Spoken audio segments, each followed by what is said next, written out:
आज हम श्रीमद् भागवत गीता यथारूप अध्याय 2 के श्लोक संख्या 46 का स्वाध्याय करेंगे। भावानर्थ उद्पाने सर्वतः संप्लुतोदके तावान सर्वेषु वेदेषु ब्राह्मणस्य विजानतः। एक छोटे से कूप का सारा कार्य एक विशाल जलाशय से तुरंत पूरा हो जाता है। इसी प्रकार वेदों के आंतरिक तात्पर्य जानने वालों को उनके सारे प्रयोजन सिद्ध हो जाते हैं। कर्मण्येवाधिकारस्ते मा फलेषु कदाचन महाक्रम फलेतुर्भुर्महा तेहे संगो अस्त्व कर्मणि।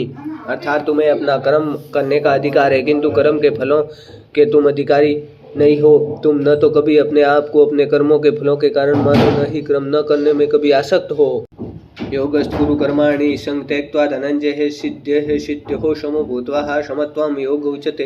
अर्थात अर्जुन, जय तथा पराजय की समस्त आसक्ति त्याग कर समभाव से अपना कर्म करो, ऐसी क्षमता योग कहलाती है।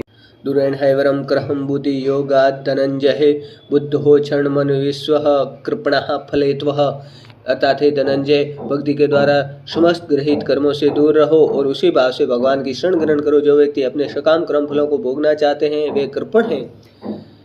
बुद्धि युक्तो जहातिह उभे सुकृत दुष्कृते तस्मा उद्योगा युजस्व योग करें कर्म सुकौशलम। भक्ति में संलग्न मनुष्य इस जीवन में ही अच्छे तथा बुरे कार्यों से अपने को मुक्त कर लेता है। अतः योग के लिए प्रयत्न करो, क्योंकि सारा कर्म कार्य कौशल यही है।